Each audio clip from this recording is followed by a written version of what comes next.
Oftentimes, the challenge is not necessarily just the pay, it is the time away. How do we support someone going out for an entire year? What happens to their work? Who do we bring in to cover for that? One of the biggest unlocks for us is outside of the leave program itself is the culture.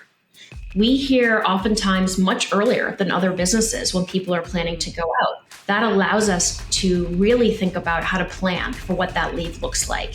So I want to acknowledge that it's not a simple waving of the wand. It really does require planning.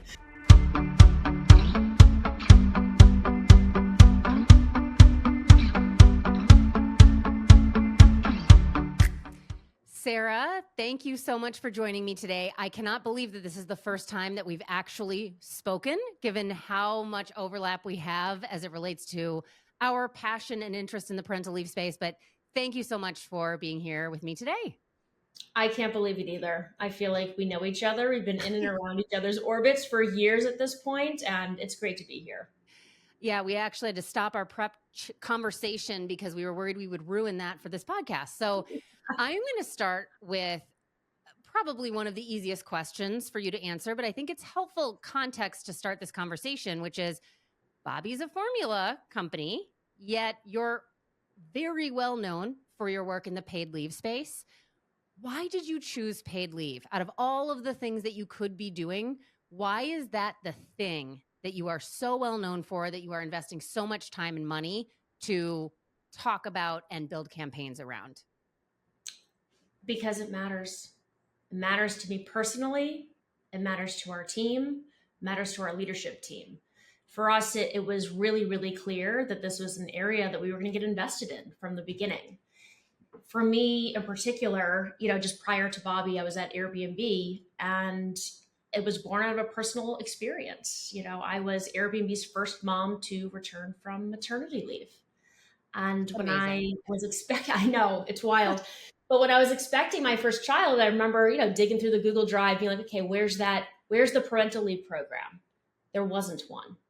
And in that moment, I was 3-4 months at the time. I was like, okay, here we go. And I ended up reaching out to a bunch of friends of friends, networking, and I pulled together a benchmarking study to figure out what other companies were doing at the time. And I packaged it all up and I handed it off to our executive team. And much to their credit, they turned it around really quickly. So I was the number one benefactor of all of that hard work to put a program in place. I enjoyed every single minute of my 16 weeks of paid leave. But what I was not prepared for was the return to work. So fast forward to Bobbie, I just knew from the beginning, for me, for my co-founder, for our early employees, and for all the employees we were about to hire after that this was going to be central to how we thought about designing support structures for the Bobbie team. When I was preparing and doing my research before this interview, I saw the video that you had with the Take Our Leave campaign, and it was fascinating. And I'm probably going to mess up the stat here, but I think you had said 60% of your employees had a child or welcomed a child within your employee set, which is extraordinarily high. Am I messing up those numbers? It was a really powerful statement. Can you share more about the Take Our Leave, and given, what was that like to have so many people going on leave while at Bobbie? Yeah. Bobbie's known, of course, for who we are, but we are also very well known for our advocacy work, just to put it out there. So even long before we had launched our first product, we were already out there doing advocacy work, taking a stand, supporting parents. When it came to, we launched Bobbie in the middle of the pandemic, right? And we had a team of predominantly moms. Many of those people had babies during the pandemic. It was abundantly clear that if we could do one thing to better support this team, it was going to be to reinvent what support structures would look like, starting with our leave program. And that's what we did. We overhauled the entire program. It was grueling. I mean, really, to understand when we are building and launching a new brand and growing a team, and if anybody's worked in a startup, you know that every minute of every day matters. And we also knew, given the dynamics of our team and what we stood for as a brand and with our mission, that we were going to do this right and we were going to do it totally differently. as an early young company that was very small. And so we did just that. I'm happy to talk more about the mechanics of what that first program was, but very true to Bobbie form and true to our DNA. We were like, this is not enough. We've just done all of this work. We have a program that we're so proud of for our own team. Why not take it external? And so we created a dedicated landing page and a campaign called Take Our Leave. And it was intentionally a call to action to other business leaders, to other HR administrators, CEOs, employees, and really just published what our blueprint was, not to copy Bobbie's leave, but conversation starters to get businesses and employees talking around what can they put into place that makes sense for them. And we felt like, being the small company that we were, we really set out to bust the myth that you can actually put something into place that's affordable, that supports employees, and it's a win-win. Let's talk about what's in your leave and what that program looked like. You kind of alluded to the fact that it has changed over time and you've iterated on it. What was it in the beginning? What are some of the key components to your leave? And I would say even your broader support structure for parental leave. Yeah. When it comes to talking about leave, naturally, it's centered on, well, how many weeks of paid leave do you have? I don't want to say that's not important. It's incredibly important. One of the most important things is understanding how many weeks are birthing and non-birthing parents allowed to take off and get paid. Having a baby is not cheap. We all know that, right? No. So of course that was going to be central to the conversation. The thing that we did that was unique, though, was we took a step back and said, you know what? Starting a family, expanding a family is really a 2-year journey. Why aren't we talking about the 2-year journey unto itself? Everything from family planning to expecting to planning to actually transition out. What does that look and feel like? How many weeks of paid leave is your company able to offer you? Do you get any extended unpaid leave that, if that's right for you, and if you're able to make that work, you can do it? And what is your transition back to the workplace? The second we took that lens, it became a totally different creative exercise for us. And so, when you look at Take Our Leave and our original policy that we put together, it really was that. It was focused on the end-to-end experience and not just the employee that was going out on leave, but what is the support system around that employee to make sure that they're successful and also making sure the business can still deliver on its priorities.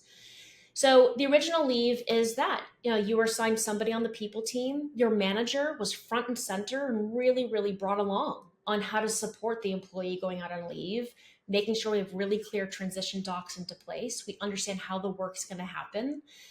We have a lot of high performing team members. Mm-hmm. They also want to make sure that someone's going to carry forward their work, right? When they're gone, and giving them that peace of mind. We offer 16 weeks of paid leave. But the thing that we did was so unique was we realized we're very uncomfortable forcing people to come back to work right after that 4 months of paid leave. Every single mom was different. I have 2 kids. Mm-hmm. One leave, I couldn't wait to go back. The other one, I was dragging my feet. I just wasn't ready. Same. And for us, we were just like, okay, so what else can we do? So we offered employees the opportunity to extend up to an additional 8 months of unpaid off, and to give them 1 full year of protected leave. Their seat is protected at Bobbie, but they're able to come back on their own terms when they're ready. And I'm happy to talk more about what that means for the business. I would love to talk more about that, because I struggle with that as a business owner, as the CEO of a small company myself. And of course, my entire business is about parental leave. And so I want to be the most supportive in that experience as I possibly can. And that is the part that I have found to be the most difficult, and that I hear from other small businesses and large businesses, is that fortunately for us, it's less of a financial, we offer 16 weeks of paid leave, which most small companies say they can't afford and struggle with, which we can talk about separately. Can you not afford it? Yeah. But actually, oftentimes the challenge is not necessarily just the pay. It is the time away. And it's, how do we support someone going out for an entire year? What happens to their work? Who do we bring in to cover for that? So what I found the most fascinating about your policy is actually that unpaid portion, because it it is very compelling and it makes a lot of sense from the employee's personal perspective and their ability to choose that. But I'm so curious how you manage that from the business perspective. Yeah, it is a great question. Culturally, what I'll say is it's normalized and clear that our employees should feel safe as parents and as parents of young children, building a family, all of that. One of the biggest unlocks for us is outside of the leave program itself is the culture. We hear oftentimes much earlier than other businesses when people are planning Mm, to go out. That allows us to really think about how to plan for what that leave looks like. Open, honest conversations. How long do you want to take? How can we support your journey? And really thinking about, okay, now what does the business need to be able to thrive in that situation?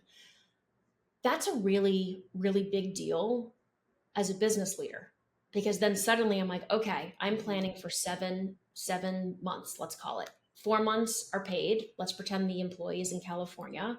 I know California state's going to offset part of that wage. I think that's something that's mhm, been taboo in the past. Not every state is like this. We're in 28 different states as a team, so I can see the variability from mhm, state to state. But it really is important for us to understand financially, how do we keep the business running, right? So if you have an employee in California, understanding that some of the state is replacing some of that wage is a big deal, because it also offsets if you have contractor costs. You need to onboard a mhm. vendor, you need to bring a consultant in to hold down the fort. Do you have somebody part-time who stretches to full-time to cover, what some of that leave looks like? The unpaid portion as well is just that. So technically it's freeing up funds to think about how can you keep your machine humming while protecting and preserving the space for that employee to return on their own terms. It's it requires intentionality and thought and wanting to do the right thing for your employee, and also making sure that you're not dropping the ball on giving your managers what they need to be successful. So I want to acknowledge that it's not a simple waving of the wand, and here's the perfect Mhm. formula. It really does require planning. So I would go back to, again, what I started with, which is the culture itself unlocks a lot of this. It unlocks the conversation, the openness, and trying to plan collectively to make sure that your business can thrive and succeed during that period of time. Does anyone ever change their mind? They say, I'm going to go for a year. Then they go on leave and they realize, oh, I made a mistake. I actually want to return. Or does that not happen? Oh gosh, is this a time to share that happened to me? I'm um, just curious because I totally get what you're saying about planning. I'm just now going to, well, what happens when that plan doesn't work? And if yeah, people realize in either direction, maybe they say, oh, I only want the 4 months. And then they go out and realize they want longer, or the opposite. of course it does. And you can think about, you never really know what your birthing experience is going to Yeah. be, what it's to look like to welcome a baby into this world, and how fast or slowly you get settled on the home front. As part of our parental leave program and how we support parents is we do check-ins with them along the way, right? If someone says, hey, I'm going on a leave, I'm just going to take the 4 months paid, we're not waiting until the day before to check in. We're checking in Hmm. a variety of ways, and hopefully they feel the support and love from the team, but also checking in to see how things are going. Again, with an eye towards the future and understanding, just making sure we're minimizing the number of surprises for the Hmm. business. Most people stick in and around with what they think, Okay. but there may be some nuance. Again, did you have a C-section? Is it going to be 2 weeks longer than what you thought because you have an Hmm. extra recovery from a medical perspective? There's a lot of considerations that we go through. Yeah, that makes sense. I imagine most people follow through with the original plan, but it's such an interesting structure. I'm also curious to talk about your NICU policy, which I believe is newer. It was a newer addition. The the NICU policy in general is a bit of a new thing, and I get asked a lot from companies, how do we actually write this policy? Because Mhm. while we can maybe agree in theory, it's actually a little bit complicated to put that into a policy to track it, especially for larger organizations. So I'm curious if you can share specifically what your policy says as it relates to NICU Yeah. stays and what your experience has been with that to date. Yeah. So we launched Take Our Leave very publicly, patted ourselves on the back, and then very quickly exposed a huge gap in our policy, which was we had nothing in there that actually spoke to the experience of having a baby in the NICU. It was Hmm. humbling. You know, here we are, thought we had designed this perfect end-to-end policy that serves the vast majority of parents, and we're really proud of our work, and then overnight realized that we had a huge gap in here. So one of our team members, she ended up delivering at 27 weeks, Mm. and the news was a shock, of course, to her, but also to us and to her team. And I will never forget jumping on the phone first with my head of HR, and then we ended up bringing our finance partner in as well. And just knowing we had to acknowledge that we had a gap. This employee was about to exhaust all of her paid leave while her baby was in a NICU. That was not the intention of how to use Hmm. the leave. Was driving back and forth to a hospital every single day to be with her baby. The intention was to adjust as her new life as a new mom at home with that baby. And I mean, I'll be honest, this was a lot of, yes, we're going to make this work. How are we going to make it work? But also, how we're going to make it work was about the numbers as well. Very few parents end up with a baby that's in the NICU. Of the parents that have a baby in the Hmm. NICU, I had a baby in a NICU. It was not a long time. It was 1 week. It was one of the most stressful weeks ever as a mother for me, much less an extended period of time. We knew that by implementing a policy here, it would have a huge outsized impact on this one employee. And it was such a rare circumstance that we were like, we can do this. There's no reason not to do this. So the way that our NICU leave policy works is for every 1 week your baby is in the NICU, we credit you one additional week of paid leave up to 16 weeks. Mm. Okay. And I know what people are thinking. My business can never afford that. Rarely would a parent find themselves with a baby in the NICU for that long. And ask yourself, if this employee is worth retaining and saving and is a valued member of your team, do you want to force them back into the workforce? Do you want them coming to work every day when their baby's in the NICU alone? I mean, really, it starts to break down very quickly. So I am really proud of what we put into place in less than 24 hours. It made a huge impact on this employee who is such an incredible teammate to all of us today. I can't imagine us, without her. And we were there for her at that time, and it has paid itself back. I mean, the way that she shows up every day for our business speaks for itself. I think it's so, first of all, congratulations on doing that. I think that the way that you've implemented that is also very smart and fair and makes sense from a human level. And I love what you said about people saying, or companies saying, they can't afford some of these things. I hear that all the time. Uh, we actually have a proposal that we open sourced to allow folks to fill it out and ask company leadership for additional paid leave. Mm-hmm. And oftentimes the pushback is, we're not Google.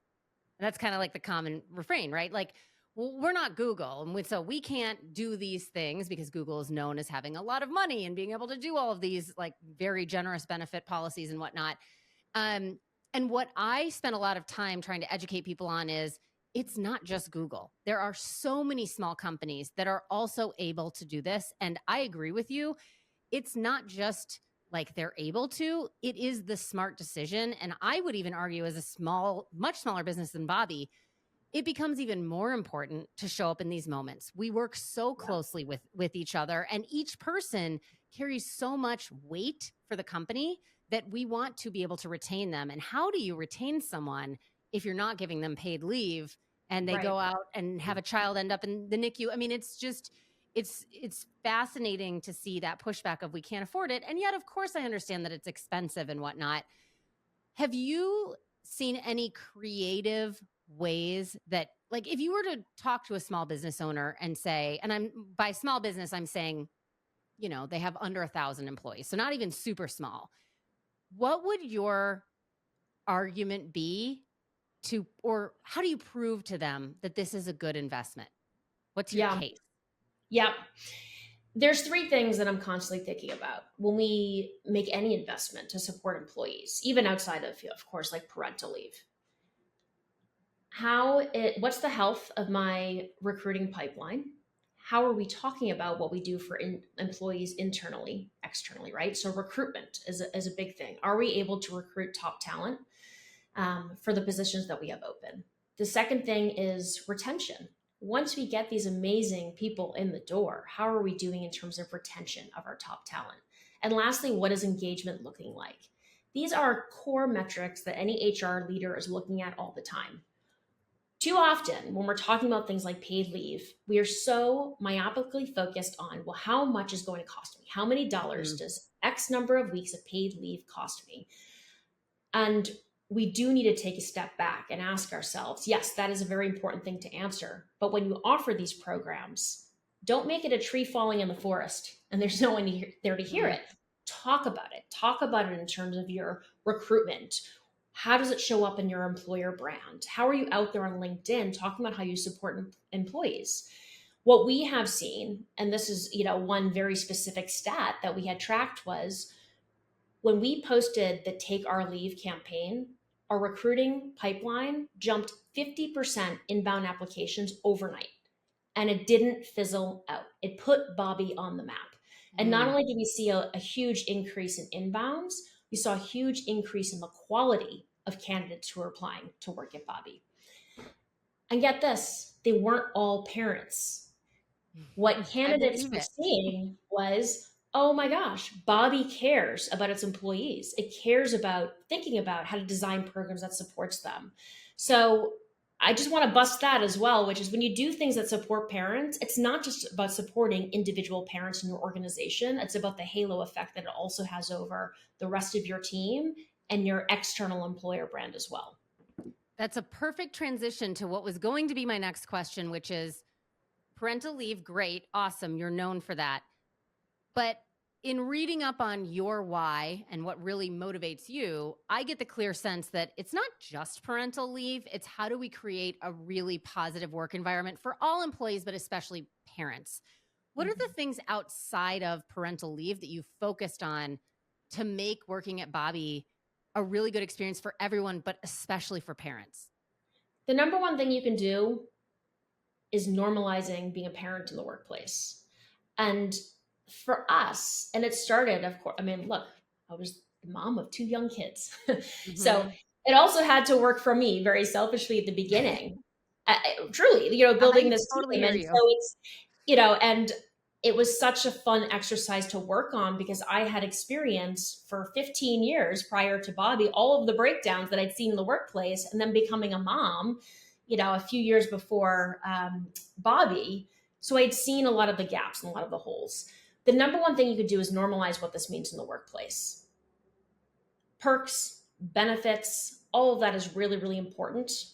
But what does your culture look and feel like? Transparent calendars. What a silly little thing that has so much impact. It is so important to me. Like if I have to go to a kid's concert, the winter concert, I missed one and I will never let it down. It is not private. It's not marked as private on my calendar. It's proudly displayed Tuesday at 1 p.m. And I want everyone to know that's important to me. So I'm going to do this thing. It's not happening 3 times a week.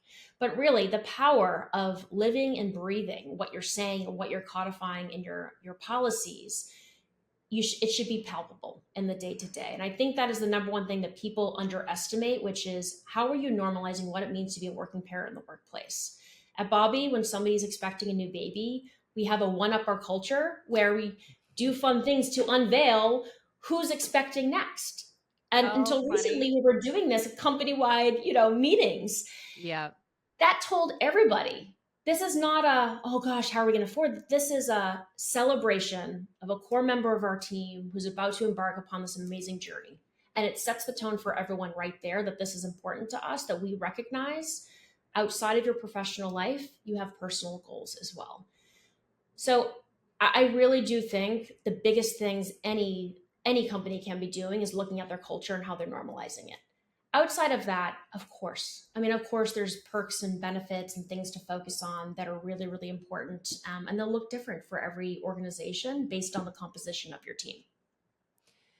What I think is so, what I resonate so strongly with is the idea of normalizing parenthood, but also one of the things that I spend a lot of time thinking about and posting on LinkedIn about is being open about parenting doesn't mean you're not ambitious. It doesn't mean that you're not a high performer. And I think oftentimes there's this idea that I have to hide the parenting piece because it looks like then I'm not as great of an employee.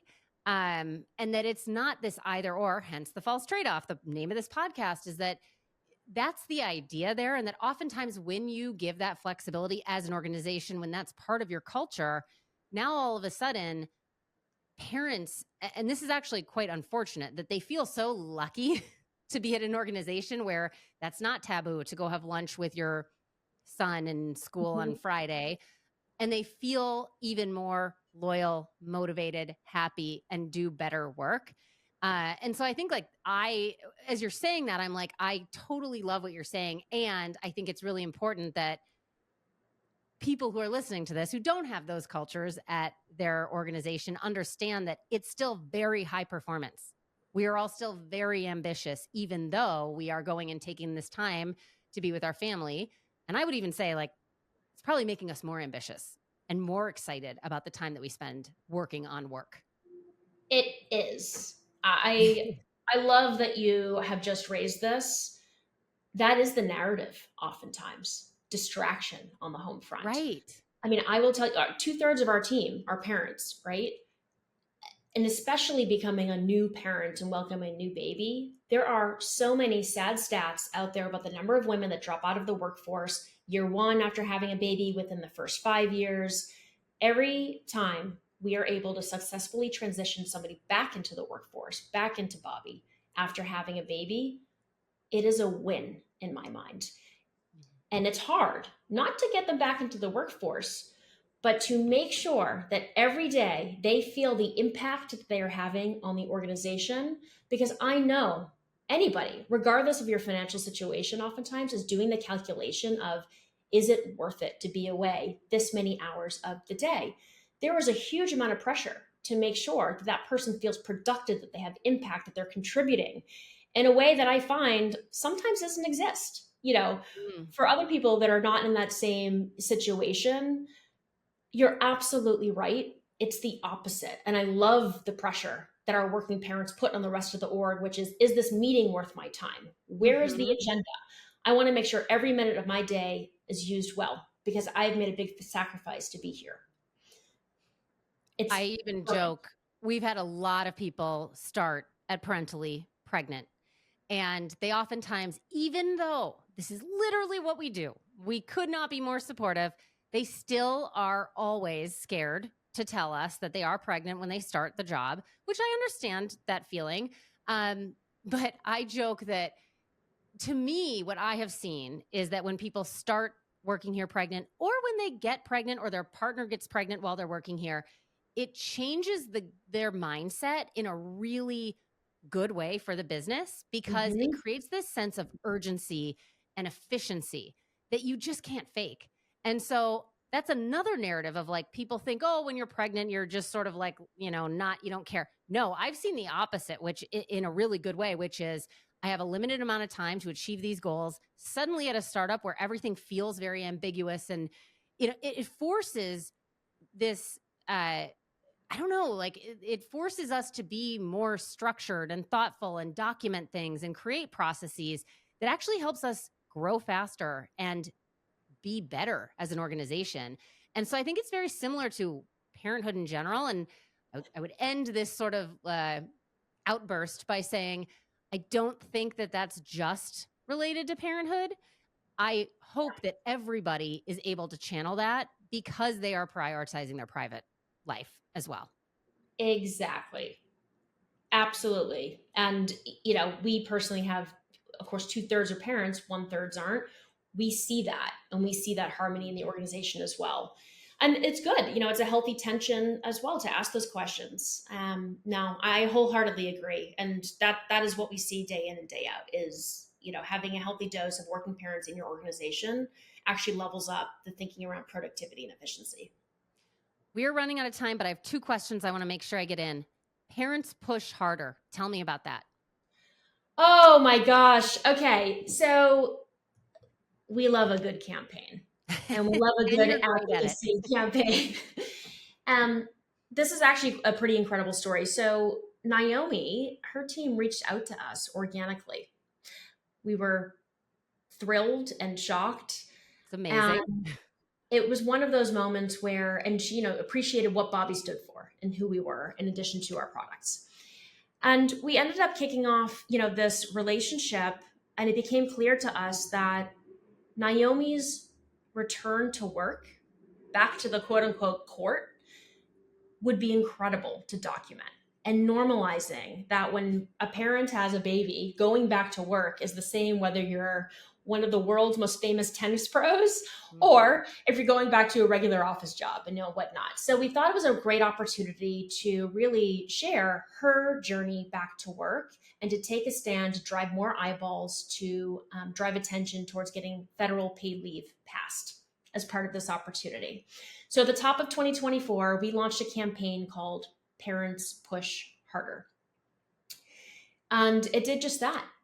It talked about her journey to becoming a mom and going back to the court and what that looked like and the trade-off decisions that you have to make. And what we did was, in launching the campaign, we also decided, hey, you know what? How are we going to activate all the eyeballs that we have on this particular moment? And so we chose the Family Act to drive people to. The Family Act would guarantee a minimum of $580 per family, welcoming that child to be able to use for whatever it might be in that first, period of time. And so we said, you know what? We're actually going to do some grants and offer $580 and have people write in and talk about how would they use the $580. Originally, we thought we would do 50 total grants for this. You're not going to believe this, Allison. We got 11,000 applications. 11,000. Totally believe that. It's yeah. And I just remember that moment being like, this cause is worth it. 11,000 applications to make a case why $580 mattered to that family. I honestly, I feel emotional just thinking about it because it just talks about the power that some of this legislation really could have in American families. And so we did what we do. We looked at each other, we said, oh my gosh, this is totally unexpected. We didn't think we would get this amount of inbound interest. And so today we've actually onboarded 38 other partners that have helped us fund 200 of these grants, up from the original 50. So if you're a business leader out there and you want to get on board, parentspushharder.com, please go. We have started a coalition and we're binding together these businesses that have come together in this moment for the long haul, to continue to figure out what are the ways that we can collaborate and to make our voices heard from the private sector, that it is really, really important to the health of our business and the wellness of our employees to get something like federal paid leave passed. This is amazing. I absolutely love it. My last question for you, because we're over time and I promised you I would stay below 30 minutes.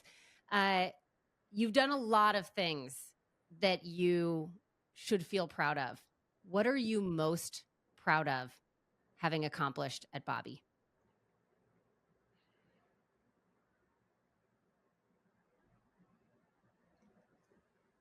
I would say it's the impact that we've had on the community. And when I say impact, I don't define that narrowly as just people who subscribed, and received Bobbie formula on a monthly basis. The way that I think about the impact that we've had is starting a conversation that literally never existed before we showed up. People were not there asking parents about their feeding journeys. How are you doing? Those first vulnerable days. We take for granted today the conversation that we're now seeing in social for the very first time. That didn't exist 3 years ago.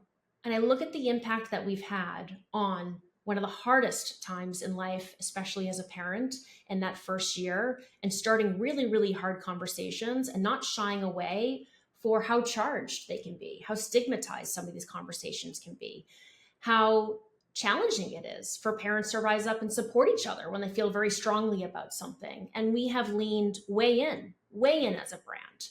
So I'm really proud of the risks that we've taken, the hard conversations that we've started, and our commitment to continue to evolving and continuing to leave in and to be bold the way that we want to. It truly has made a change on hundreds of thousands of families in just our short, brief period of time on the market in the last few years, and really believe this is just the start. Thank you so much for being here with me today. I am in awe of all of the work that you have done, that Bobbie has done, and I really appreciate you sharing in so much detail some of these things that you've done. And we are here to support you and to amplify your messages. I think everything you've said, I agree with so wholeheartedly. So this has been a pleasure for me to finally meet you. And I hope this is not our first and last conversation. Definitely not. Thank you so much, Allison. Thanks for listening to this episode of The False Tradeoff. Make sure to subscribe if you like what you heard, and give us a follow on LinkedIn to continue the conversation on all things working parenthood and parental leave. Is there a topic you'd love us to cover in a future episode? Drop us an email at hello@parentally.com. And if you're looking for support on preparing for parental leave, head over to www.parentally.com. We have checklists, guides, and other free resources to help you make the experience a little bit easier. That's PARENTALY.com.